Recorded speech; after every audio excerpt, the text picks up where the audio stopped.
Yo, what's up? This is Genetics. I'm doing a little Season 8 ranked tier list. I'm going to focus mostly on Guardians and Warriors, and then I'll add Mages and Hunters towards the end if I think that they could be good and ranked. Just to let people know that haven't watched before, I'm going to be SPL this year in Season 8 for the Camelot Kings. So I recommend that you follow us and see what we're up to. We're probably going to be posting content there about our house and shit like that.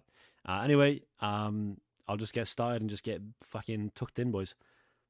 So I actually did record this before, so I've already done 3 minutes of it, but so I already know what I'm saying for the first three gods. But we move. So the first one is Achilles. I'm going to put him in A tier. The reason why Achilles goes in A tier is because he's extremely strong pressure. You have a lot of viable starter items. You have a lot of viable relics. You're really good early game. You're really good mid game, and you're really good late game because of the execute. The only thing that's bad about Achilles, I would say, is that you have a few bad matchups into some supports, and you don't really enjoy going beads on Achilles. So because Achilles is quite melee range in terms of his autos are melee range, his stun is melee range, his execute is melee range. It's really important that you go blink on the character. So if you need to go blink and you need to go beads, it's not exactly the best at baiting and playing around team fights, nor is it doing objectives. Usually you'd like a Sunder or a Horrific if possible, so you can get forced into certain matchups where you don't want to build beads, but you kind of have to. And I'll go later on and explain a few of those Guardians and why they're so good. But Achilles is an extremely strong god, which is why he's in A tier. He's basically an insane support in ranked, and I love picking him. He's just one of those staple characters. Because one thing that's really good, again, is if you go full physical in ranked, which is fine, the enemy team might rush a breastplate, they might rush a sov, and it means that you might lack a bit of mid-game damage, but because you've got this 30% execute as a tank, it's so insanely broken. So characters like this are really good to play in ranked. And the second god's going to be Ares. He's going to be going in the exact same tier as Achilles. They're kind of similar gods in terms of pressure. Ares is really good early, really good mid, and falls off quite a little bit late game. Ares struggles to get chains late game on people, that's why he falls off. But you just have a lot of inherent damage in his kit because of the auras. His chains hit for a base 1050 damage if you hit all 9 and do the ticks properly and weave in autos. His flame is really good for early game. You guaranteed pretty much get dual lane pressure early as Ares, and you can definitely look to invade second or third purple. He's definitely a character that you go tank boots on. He has a few bad matchups and supports, which is the reason why I've only put him in A tier. He does extremely well versus kind of every character in the game. He kind of limits a lot of picks as well. For example, if you see an enemy team with Ulla and Erlang, boom, insta-lock Ares. There's so many gods that get limited by this Ares pick. Tyr, Arthur, so many gods on this list, for example, that you can see up here. So Ares is really strong, but he's also got some really bad matchups. So Ares support, he's not good into Amir. He's not good into Khepri. He's not good into Hercules either. There are some really bad matchups for him that he doesn't like playing into that are kind of uncomfortable. Cerberus may be another one of those. If you time your ult correctly, you can fuck up the Ares. And these are really good Guardians as well in rank. So they're not only good for the counter pick, they are just a genuinely good pick. So Ares is going there. Third, I'm going to be putting Amaterasu. Amaterasu all the way down here. Emma's just a kind of a bad character. She might be the worst character on this list almost, bar two others. Bad CC, bad early game, bad late game, pretty decent mid game, but she has no CC again. Her damage is kind of lackluster. It's quite ult reliant. And again, why I like characters like this is I don't want to be reliant on waiting for a 90-second ult cooldown to determine when I can fight. So Achilles and Ares have extremely strong first three abilities that they can brawl and fight without it. Amaterasu kind of needs that ult because otherwise she lacks the AoE and the zone control, Which isn't good as a frontliner. She also doesn't have any inherent prots in her either. So Achilles has his 2 and his passive. Ares has his 2, so they're a lot tankier. Amaterasu has warrior base stats, which is fine, but she has no inherent prots. So you have to put a bit more damage on her, a bit more tanky on her, which means she doesn't have as much damage, just not worth playing. Compared to other physical warriors, pretty much all of them in support in this tier list. The next god is going to be Artio. Artio is kind of a beer tier character. She's kind of in the mid range. Artio doesn't have an ultimate, so obviously she's one of those really weird characters where you're kind of brawling a lot, but you will never really snowball a team fight for your team. She's also got some really bad matchups in support. Again, she's not great against Ares, not great against Amir, not great against Sobek. So, you're kind of looking at the rest of the top supports in the tier list and thinking, well, why would I pick this character when she kind of gets fucked by all these other characters. But she's really good aggressive pressure, and she also limits a lot of other picks. Again, she's really good against the Erlangs, the Arthurs, the Tiers. This cripple is really strong. She's a good laning phase. She's a pretty decent mid game. But late game, she kind of falls off a cliff because you need those ultimates to win those team fights late game for your team. Blink 1 second stun with the bear stands won't really cut it in these ranked games. But she is good pressure, which is why she's in beta. In competitive, I'd move her all the way down. But because you can play aggressive, it means it's really good. She's really good to play with. So I'd say she's about beta. The next card's going to be Athena. I've never been an Athena fan, so maybe the supporters will put her higher. I don't think Athena's that good. Again, I said I don't like ultimate reliant characters. Athena ult is extremely good and definitely one of the top ults in the game in Guardians, yeah. But her one's the wind up time's too slow. The two, well, the taunt's really good, but why not having a Amir freeze or a Sobek pluck that's better for a frontliner? The 3 does a lot of base damage, so you can farm, but again, it's unreliable. You're never really going to get the 2-3 combo off unless someone's got no beads, and if they're CCR'd beforehand, it just doesn't last long enough. So the character's just not that great in general. She also doesn't have pressure in duo lane. She's pretty good mid and late game, and you can kind of play the map quite well, but I don't like characters that kind of ult-reliant again. So that's why I've put her all the way down there. But she is better than Amaterasu because obviously her ultimate can win a game.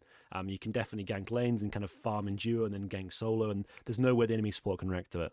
So Athena is really good, but she's just not good in ranked. It requires too much inconsistency just to go your way for the character to be good.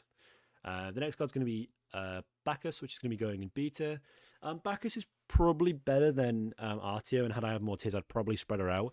Bacchus is pressure. He's really good mid game, really good late game. This character, his ult does 600 base damage, and the CC on the ultimate is actually insane. The intoxicate for I think 6 seconds is ridiculous. People cannot hit autos. They have to beads it in comp games. People have to beads Bacchus ult, and they almost have to aegis it as well if you build enough damage.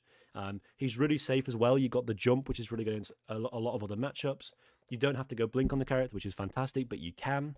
The only thing with Bacchus is he's kind of low pressure in dual lane early. He's not low pressure, but you'll never lose your purple, but you'll never invade purple. And again, like I said before, I think it's super important to be invading rather than sitting on the back foot. So that's my opinions on Bacchus. He's really good though. He's really good against a lot of these physicals, and he's really good against junglers as well. And when you've got this jump, you're really good against carries because all you have to do is blink ult in and then jump out, and you've done your job almost in a team fight sense there. So he's a really good character, and I'd recommend playing him in ranked. If you don't know what to pick, there's 2 characters I would say, which is pretty much Sobek and Serb, but Bacchus is the third option of those 2 in terms of when you want to play certain characters. So Bacchus is a really good choice. I'm not going to put Bologna in here. I don't think Bologna is really a viable support, so I'm going to move her all the way down here. She's a bit of a cheese thing. I would never play her. Just again, she's just not very good, and she's not worth talking about. She's never going to be played in support. Next up is Cabrekan. Cabrekan's going to be going in B tier as well. Cabrekan is exactly like these 3, where he's kind of in the middle. He's kind of got a really good ultimate. He's got really good first 3 abilities, but you have to go blink on the character because he's all melee range, and you have to go beads into some matchups. You're kind of weird, sometimes you're pressure in duo, sometimes you're 0 pressure in duo. It depends how much they've got to stop your 3, and it depends how good range the hunter keeps from you. If they run at you like an idiot and you hit them with the 1-2 combo early game, you're probably going to invade their purple, but if they don't, you're just going to be sat on the tower all game, and you can't really get back out of tower. But this Guardian does scale well through mid game, scales well through late game. So outside of his matchups in support, he's really good at shitting on carries, really good against junglers, and really good against mages. So that's where he kind of picks up the positives. But again, it depends how you want to be playing it. If you're kind of a person that's not really running it down and kind of sitting around duo, sitting around mid, kind of being passive, Cabrekan's not going to be the pick for you, just because you want to be getting in there and kind of engaging on the enemy a little bit harder than you can. Also, Cabrekan's pretty good against some top gods, for example, Persephone and Scylla. He's pretty good versus, which means that you're actually a pretty good counter pick to some mages. But you are bad versus others. Again, Morrigan's not a particularly great person to go on. And he's not fantastic versus hunters either, because there's a lot of hunters can kind of just kill his cage and CC him and run away. So he's definitely a good character though, but not as good as Bacchus, but kind of better than Artio, in this B tier. The next god's going to be Cerberus. Cerb's definitely going to be S tier for me. This character just doesn't seem to lose for me, even though mechanically I'm not the best Cerb in the world. Cerberus is extremely strong in duo early. As soon as you get the second rank of your 2, he's like a level 3 kind of god. So if you're very safe and the enemy team can't kill you, if you double level your 2 and you're 1, you just do a million damage and they can't stop you. You're also extremely good versus a lot of top picks. You're really good versus Mori, really good versus Changa, really good versus Purse. The only character Cerb's not good versus is Scylla, unfortunately, because you can't really get on her if she throws a 3 out. It's just impossible to get on her before she hits you. But he's extremely safe, got a really good early game, late game, mid game. That's an order. He's good at objective bursts as well. Again, his 2 is 6x7 prot shred. I think it shreds, no, it's more than that. I think it shreds around 60 late game. But for Fire Giants, for example, that pretty much shreds their entire magical prot. So if you do have a Kronos or a Soul, or if it's just a normal mage that can do objectives, you will genuinely one-shot them. So he's really good at being able to aggress like that. He's also a character where you don't need to go beads or blink on him because of the jump. And this, so the way the Cerb works is you either jump on the enemy and to them and then go on them that way, or you just look for a rogue 1 to stun them, and then you ult them afterwards and you pick up a tank. That's usually how it works in comp and in high ranked games, if people are positioning like a little bit better for the jump ult situation. So because you don't need to go beads or blink, it means you can go a Peel Relic, it means you can go a Sunder, it means you can go a Horrific for the early game, it means you can go a Teleport maybe for a little bit of cheese, which is what I like to do. So usually in this character, I'm usually going Shell Teleport, for example, kind of running it down and focusing their mage. He's extremely good. You don't need to build any damage items either, really. I would recommend probably building 1, but you don't need to go overboard like you do on some other characters. It's pretty important to just kind of chill and make sure you're tanky enough. But again, a really strong character. Not good level 1 in duo, not good level 2 in duo, but really good level 3 in duo. So just play for your power spike and save your pots for the laning phase, and then boom. As soon as you hit the level 3, you kind of just go ham and they can't really stop you. Anyway, so Chak's going to move. I'm not going to do Chak either. I don't consider Chak a support. I'm going to move Cthulhu down as well. He's not a support, unfortunately. Just, again, 2 ult reliant. I don't consider these picks particularly support-like. I'm also going to do the same for Cullen as well. Like, I don't think any of these 4 would be missed from a tier list. The next god's going to be Erlang. So Erlang is going to be in B tier, but it kind of depends what kind of games you're in. So Erlang is like a very versatile god, but you need to go beads in the character pretty much every single time. When crit is not a thing, Erlang support will always outtrade a hunter, but with crit being a thing, it means he drops down. I would always put Erlang here. Would hunter's crit not be a thing right now? But unfortunately, they are a thing, which means that he has to go down here. He also has some weak matchups in support, so he's bad against Sobek, he's bad against Ares, he's bad against Cerb. So again, these other good support picks that people are playing quite a lot in ranked, he's not particularly good versus. So that's why I'm going to move him a little bit lower down. At the same time, Erlang level 1, level 2, level 3 can run a game, especially if you want to go like a War Flag or an Eye of the Jungle to go for like a little bit of an early aggression with the bonus power. You can definitely run a game, and you can. There's definitely been games where I've been 10-0 in 10 minutes, and the game's over, and they haven't got a chance. You know, again, it's all about forcing those mistakes in ranked and being the aggressive ones. I'd say Erlang kind of like the perfect caricature. Is that the right word? I think it is. It's the perfect kind of god for doing that. But you know, he's just really good. I would say if crit gets nerfed, I'm going to move him up. But for now, he has to be in B tier, just because if you don't snowball the game, which is pretty hard to do in ranked, permanent, like fully all the time, he just won't be as good as all these warriors mid-late game. Fafnir is up next. I'm going to put Fafnir in C tier. So Fafnir isn't pressure in duo lane, but he's pressure mid-late game, and you can do a lot of cool things that Jake did in SPL, and you can do them in ranked as well. They're not particularly hard things, but you need massive balls to do them. So like blink jumping in and hammering and then ulting, you can get a fight started really easily. You can also play a lot of time with Fafnir because you've got a stun and a slow, and you've got your disarm and a jump. Like you can kind of stay around and float around the enemy backline and kind of make them really distorted by kind of wasting their time and without committing anything. And then as soon as they want to fight, you know, then you just jump in and drop everything.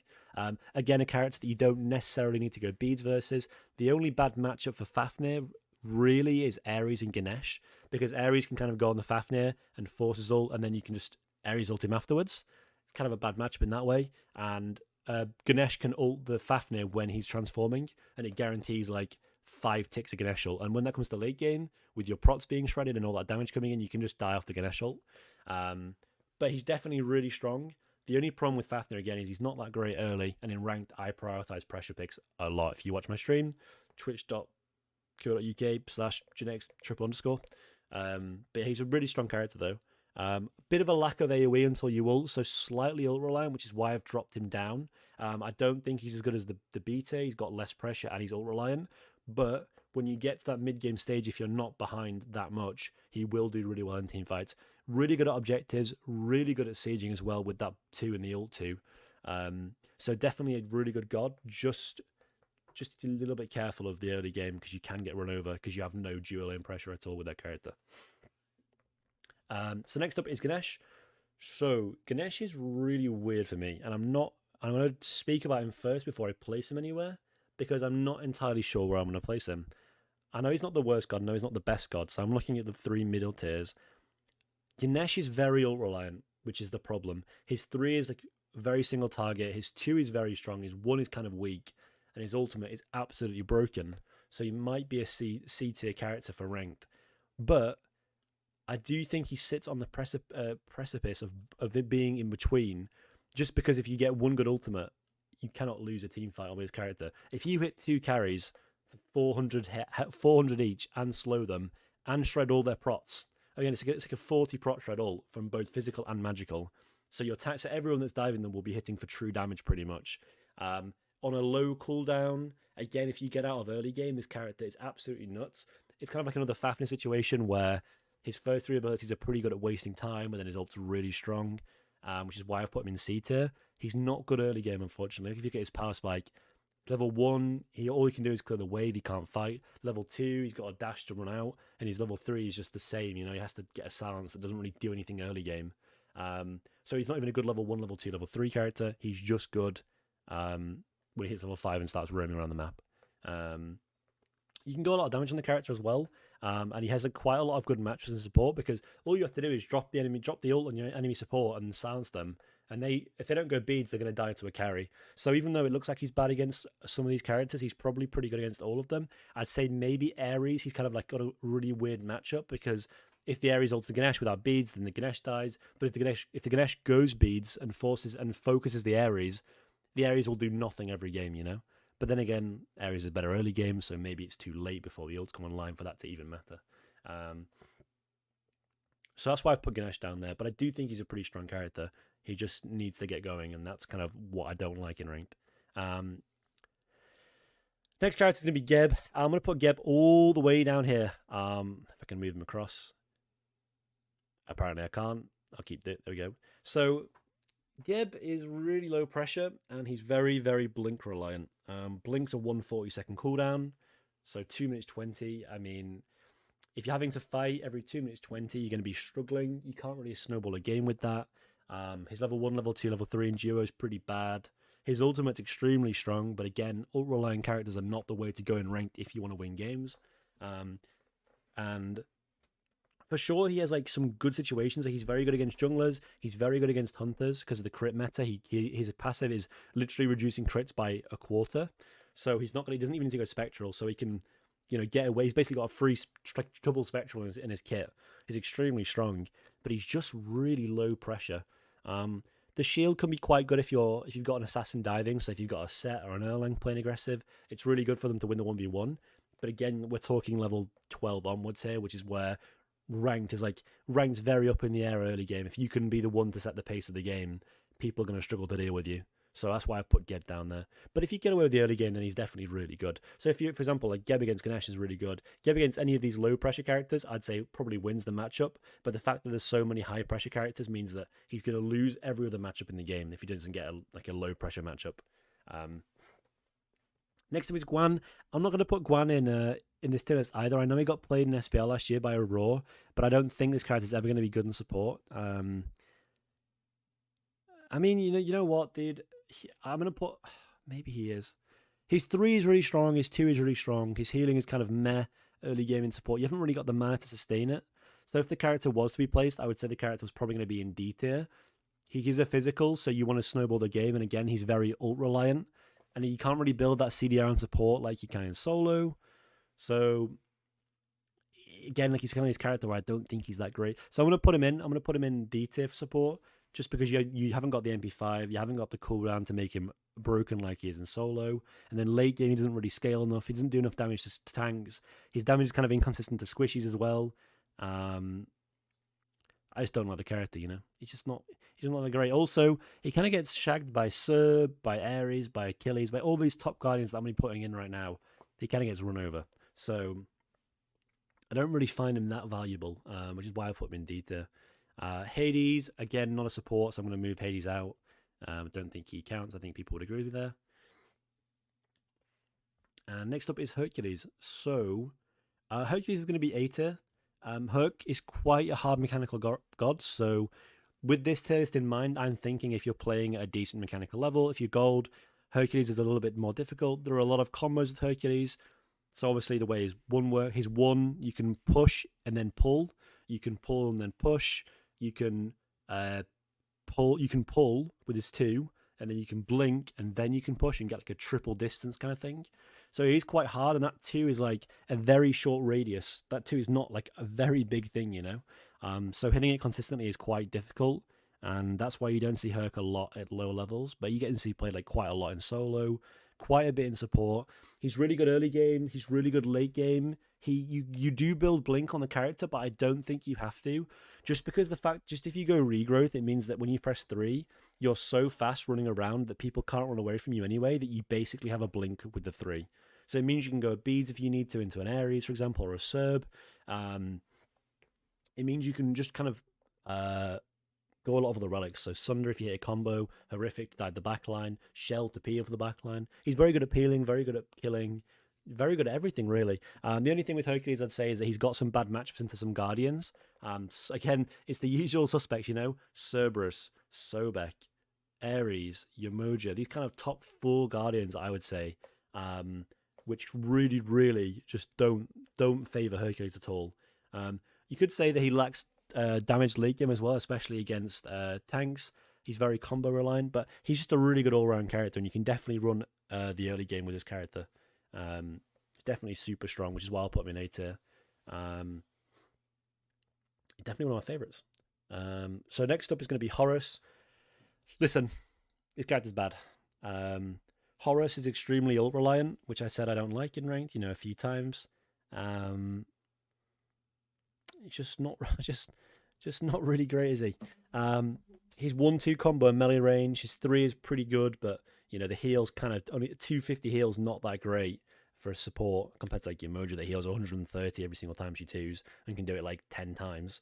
So Horace heal not that great. The procs is pretty decent. The reason why Horace is truly bad is because A, you're blink reliant, B, you don't have pressure in duo, C, people don't know how to play with the ult. Like even Horace players, it's really hard to play with the ult. It's very inconsistent. But it doesn't matter if you have the perfect Horace ult. If your team doesn't trust you and doesn't get inside of it, doesn't matter anyway, right? You see like a lot of SPL players with Horace, like Sanguine risking Fire Giants and Horace ulting out. United my team were going for Horace ults from pushing waves and going the different side of the map. Again, this kind of requires your team to be on the same page and to know what you're doing, because you don't really trust you don't trust Billy Bob 37 in ranked the 3 in the morning. You don't want to pick Horace. You don't want to have that kind of player in your team. Horace also has a lot of bad matchups purely because he has to go beads, and going beads sucks when you've got no range. Horace just gets shagged by Ares, by Herc, by pretty much every guard on this tier list. Horace doesn't have a good time against Wizhimoja, Sobek. He maybe has a decent matchup into Amir because you can go over walls, but the Amir will always have the pressure, and you can never go up to the Amir and ever go on him. So who does Horace really go on? He can't really go on front line, he can't really go on back line. So you're kind of playing where you're not looking for fights, you're kind of looking for objectives. And in rank, that's definitely not the way to be playing it. You want to be brawling it and kind of running it down.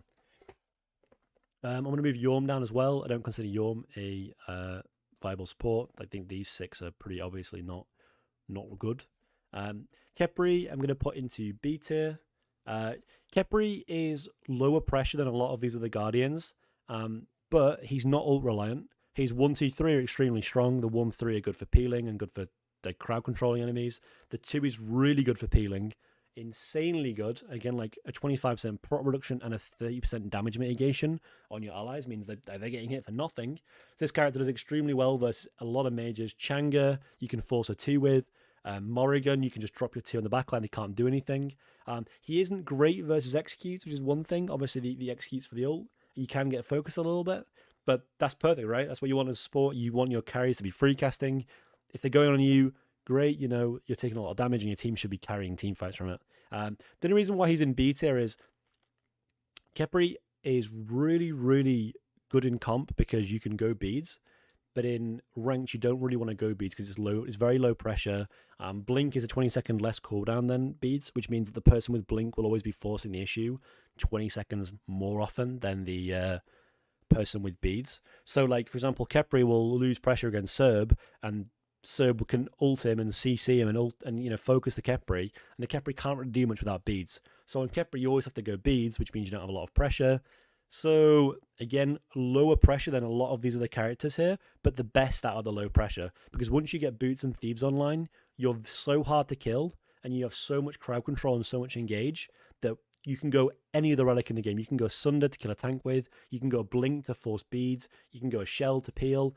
Just depends how you want to play the Khepri game. So it's all about thinking it and breaking it down how you think you should play Khepri. Also really good at building ethereal staff and some penetration items, because his 3 is such long range and so instant. It's really hard to miss. But Khepri's extremely strong. Definitely the best out of the worst, and definitely like lower, definitely one of the better Guardians without a CC immune ult for sure. So Arthur, I'm going to move down as well. Kumbakana, I'm going to put into C tier. Kumba is really good early game. He's really good pressure because his 1 and his 2 are 10-second cooldowns. His Mesmerize is pretty good peel as well. He's a very annoying character to deal with. His ult's extremely strong. Again, the only problem with Kumba is you can lose pressure against some Guardians in dual lane because your 2 is very slow and a very long wind-up. Late game, you can be, if the enemy team has just beads as once, you don't really do enough damage, and your CC is very predictable. If you're against a lot of jumps, your 2 does nothing. Your 1 is literally a null ability late game. It's almost worse than Athena Dash. Athena Dash and Kumba 1 are very similar, but Athena Dash is double the length, and Athena Dash slows for 30%. Kumba 1 doesn't even slow; it just does like 300 base damage. So that's why I've put Kumba down there. But he can play the map a lot more aggressively than most Guardians can. Doesn't need to go beads. Needs to go blink though. That's the only negative.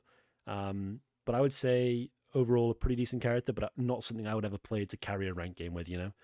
Although final thought would be that Kumba is pretty good versus Hunters, and Hunters right now are very, very broken. So if you want to just go blink Meza Hunter and dash out, you've done your job in a team fight. You've zoned the Hunter for 3 seconds. It's not really too difficult to play Kumba either. Up next is going to be Kuzumbo. Kuzmo's going to be down into D tier here, maybe C tier. I'll put Kuzmo in C tier. So Kuzumbo is not pressure, but he's very high anti-pressure. So what that means is when an Amir is running into your team, you can bait yourself very, very easily because you have your 2 and your reflect damage on, and you can kind of CC the enemy support and push them towards your team. You've got a lot of CC. You've got the 1 and the 3, which are really good base CC. The 2 is really good for diving backline.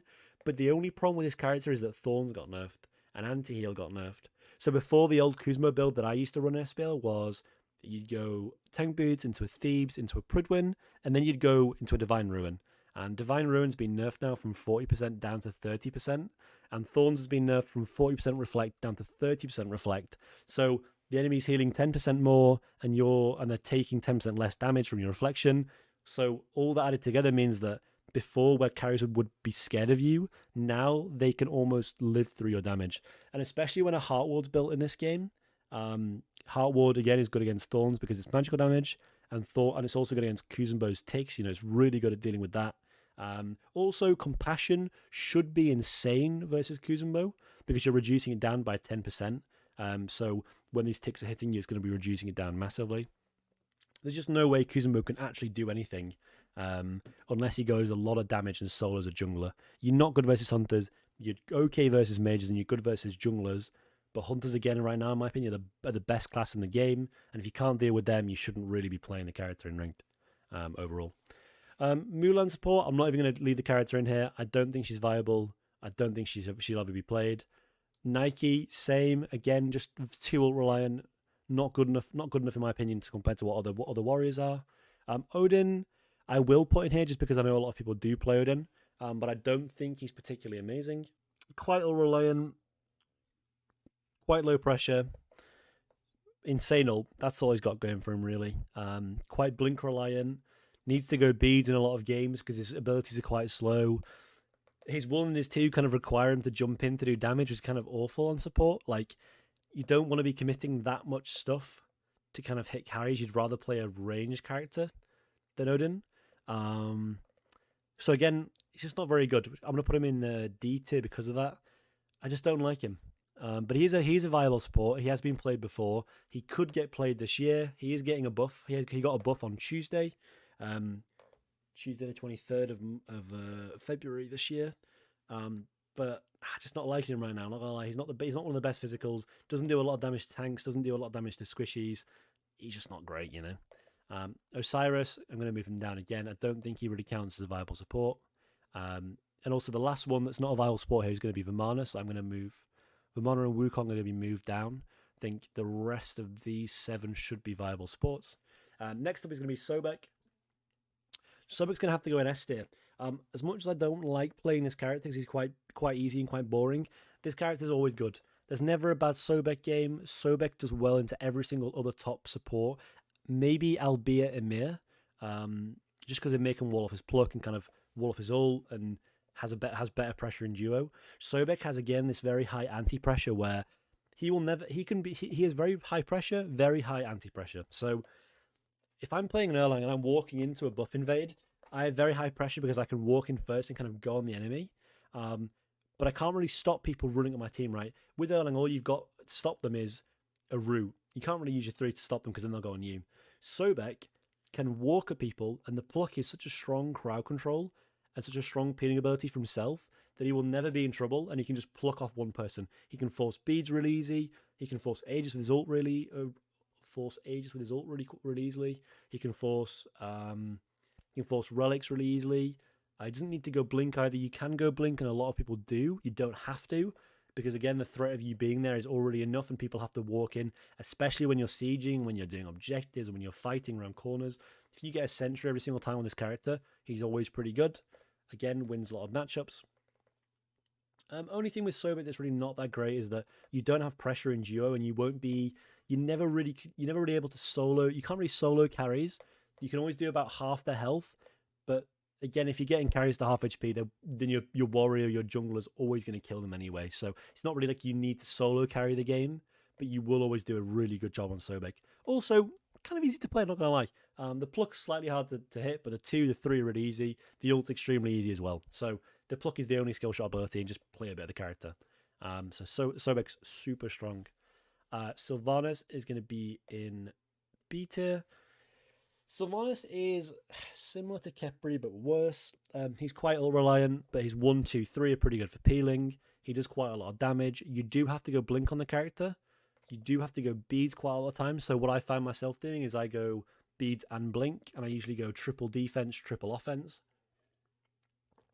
Your ult does a lot of damage. Your ult ticks for 120 base, and it ticks 5 times. So again, this character does a shit ton of damage. The problem is, he has no mobility. So again, when you're looking at characters like Serb and Sobek and Amir and Wizhimoja, you can kind of get CC'd before you could even do anything. But he's really good against hunters. He's really good against mages. He's really good against junglers. He's really good against solo laners. It's just that matchup in support. He does have really good pressure in duo. If you should get hog on the character, run to duo first and just start clearing. And after the first wave, don't run off and do the alpha harpy.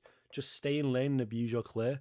When you've got that high clear, it's not worth trying to fight back pressure on the second wave. It's just worth just shoving it in fully and forcing it under the enemy's tower, and then they have to clear a wave. Then you've got time to go do the harpy. But Sylvanas is really good. I just say that he doesn't run the game as much as other supports do. He's a little bit more reactionary, but again, if you're in a lower rank, he's definitely way better and way safer. Because people aren't going to be picking these counter matchups in support as much, especially the Amir and Sobek, which are definitely the best two against him. Serb is really good against him, but Sylvanus has plenty of time to time it and can kind of CC the Cerberus where it's kind of a little bit annoying for the Serb. But Sobek and Amir definitely really good against Sylvanus. Terra, I'm going to be putting down in D tier. Terra is extremely reliant, is an extremely hard character to play. She doesn't have pressure in duo, doesn't have pressure mid game, has pressure late game, but only because of a blink. She's very blink reliant. She's got really bad CC on front line, so you can't really kill tanks, which is what hunters want to do. You're always just going to be diving, and your peel's not that fantastic. You always have to go beads in the character. There's just so many negatives to this god, but she's so good if you can get like 1 or 2 good blocks early game. One strategy that you can do on Terra that makes her pretty decent is you can force the enemy support not to be level 2 on the first wave. So if the enemy support gets all 6 minions on the first wave and solos the smalls on purple and then splits the big one, you do hit level 2. With Terra, what you do is you run to your fountain and you block the wave in duo. You block 1 minion. You let 1 go past, block the last 5, and then that means that 1 minion is going to be facing the full enemy wave alone, so he dies quicker. And when that minion dies, it means that your wave is guaranteed losing, which means their wave is guaranteed winning, which means there's more of their wave alive for you to have and less for the enemy to have. So you hit level 2 and they don't. But again, the problem with this is Terra's level 2 is dog shit. So even if you're level 2 and they're not, what are you going to get? You're going to get your 3, which is crap, or your 1 that only works off your 2 and can only proc damage. Again, I just don't like the character in ranked that much. I'd say her only thing is that she's got good healing and she does a lot of damage to carries late game. You can solo a lot of carries if you're against some carries that you can solo. So for example, Changa and Persephone, she's okay. You have to go beads for both, but it's fine. She's not good against Morrigan because Morrigan would love to turn into a Terra. She's not good against Scylla because Scylla will just run away and just hit with a 1-2 and that's it. But Terra is pretty fun to play, but again, not good for rank. Not a good rank Guardian. I would never recommend playing her. Tier support's up next. Tier support's going to be in A tier. He's one of the better physicals. A lot of pressure. Really not great level 1, not great level 2, but level 3 when you get that double one leveling online, he's extremely strong for pressure wise. Really annoying to deal with. He's good against every single class in the game because of his CC and his damage. He's got really good fights in the jungle because he's got a sustain. He's not particularly good at sieging or fighting around objectives, but he's really good at creating room for his carries to do stuff.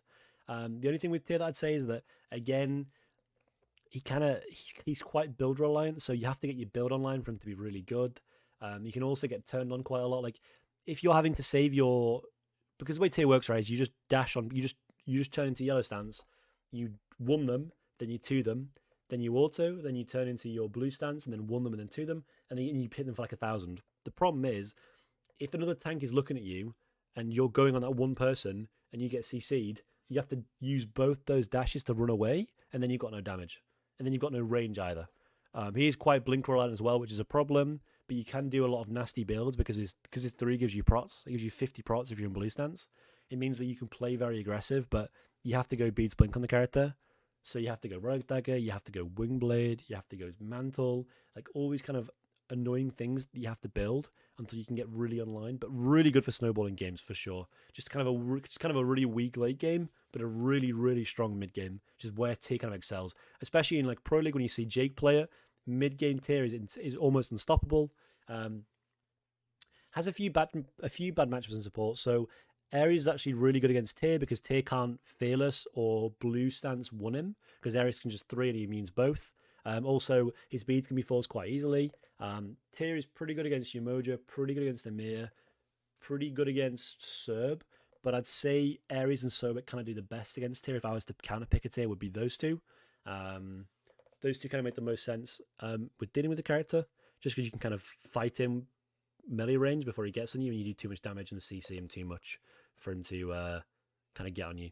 You can also peel off your backline really well with Ares for the prots and the Sobek pluck to peel him away. But Tier's definitely a really strong character. Definitely one of the better warriors. And relatively hard to get really good mechanically on because you have to blink and cancel your 1s and stuff. But he's not got the highest skill cap in the game of the warriors for sure. Next up is Jing Chen. Jing Chen's going to be another B tier character. Jing Chen is not as much pressure in dual lane as a lot of other guardians like Cerberus and Sobek and Ares, but he's good pressure when you hit level 5. When you get your boots online, you start getting a health chalice and you get your HP 5 from your passive, and you're kind of poking people and being really annoying. Those double jumps are so strong over some walls.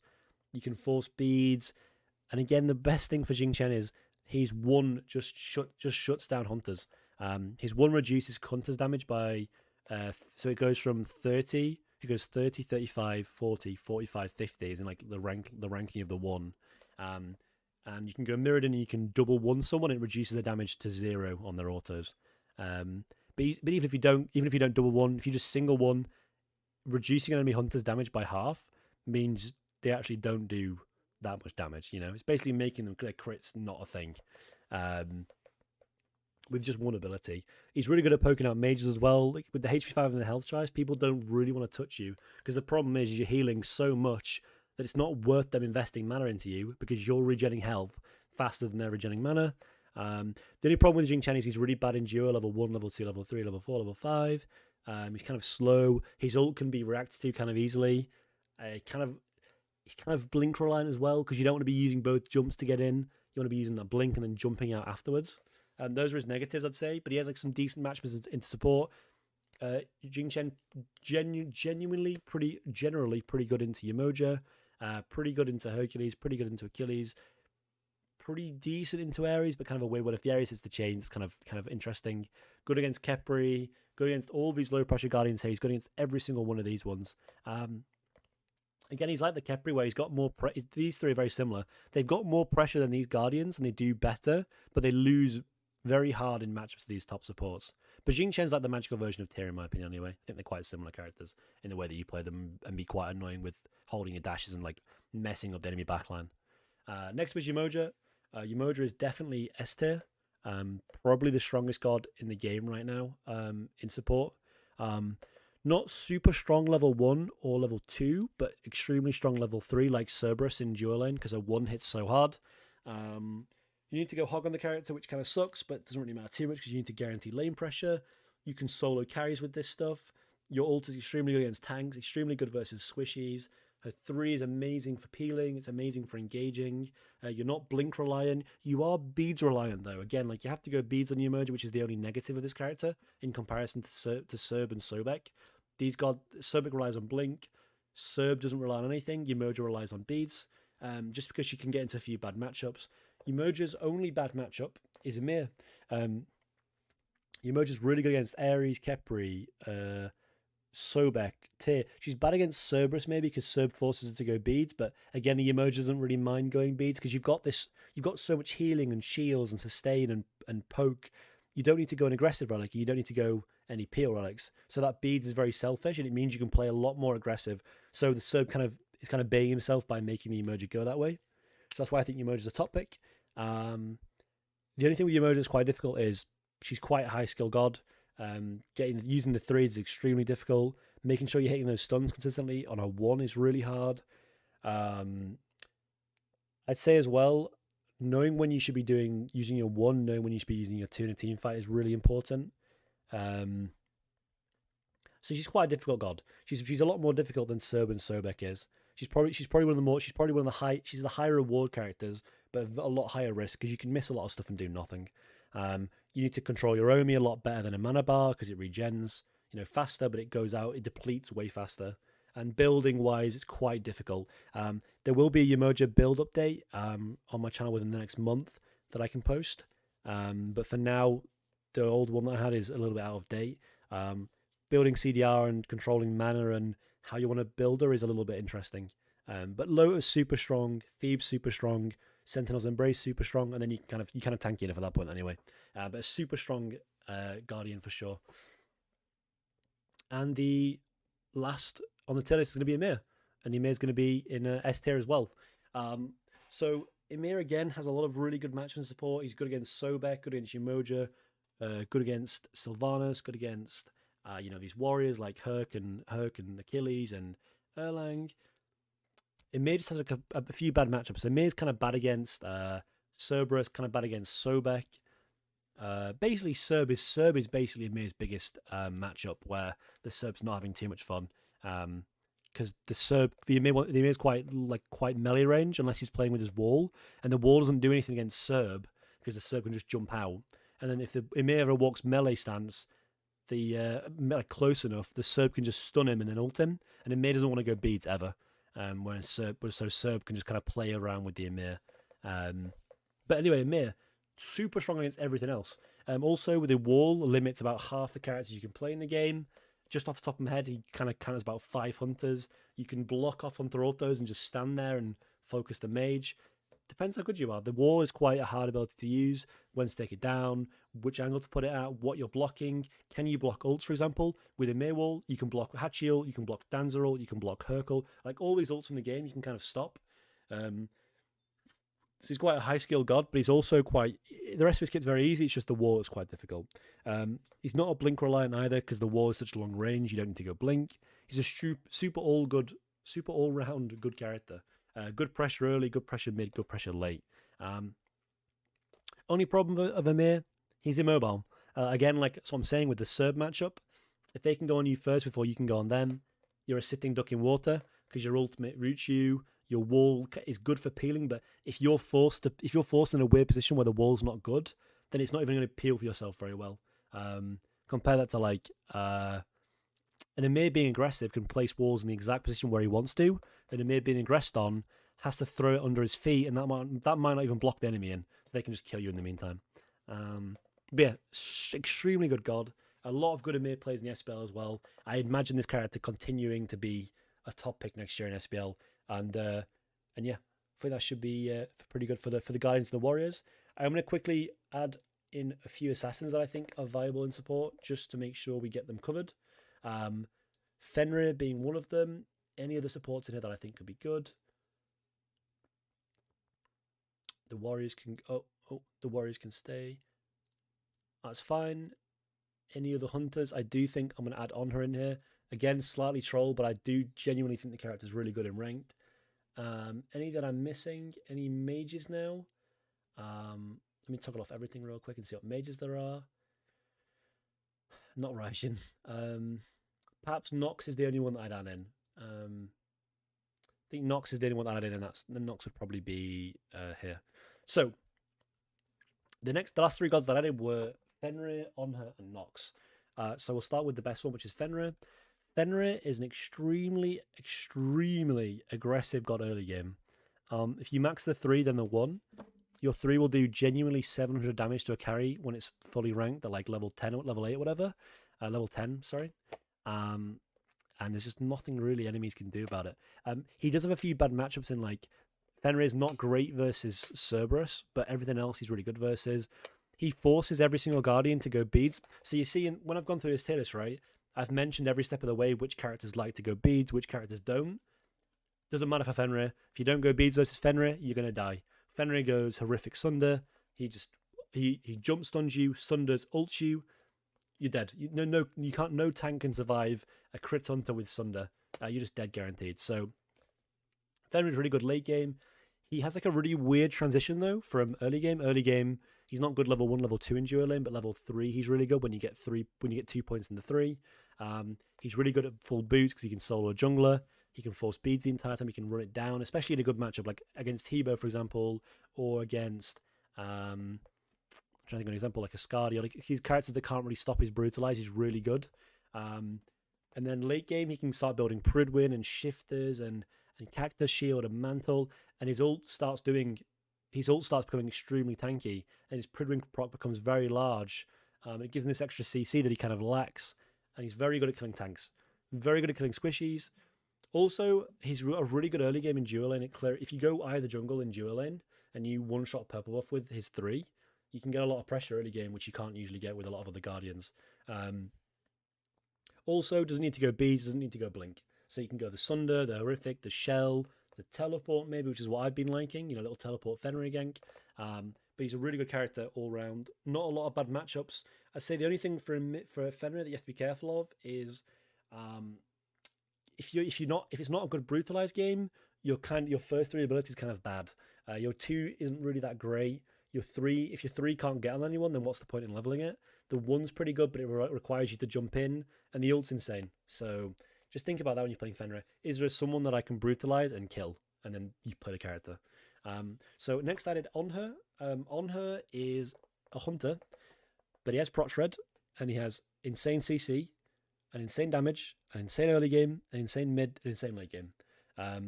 Probably the memeiest character on this tier list, but personally I believe on her should be a really strong support if people play it right. He is good, and again, he is good into every single support on this tier list apart from Sobek, because on her doesn't want to go beads, and you can't always react with the jump to a Sobek pluck if he blinks and plucks straight away. So the only character he's bad against is the Sobek. But every other character he's got a really good matchup into. That penetration shred, that proc shred's also really good for objectives. Your ranged autos, so you're really good at sieging. You're really good at kind of abusing matchups. You can wait around a corner, auto 2 someone to a wall, then auto 1 and then body block them and then ult them. You can get kills early really easily. You can cheese with either jungle. You can go blink if you want to and blink on the back line and force a fight.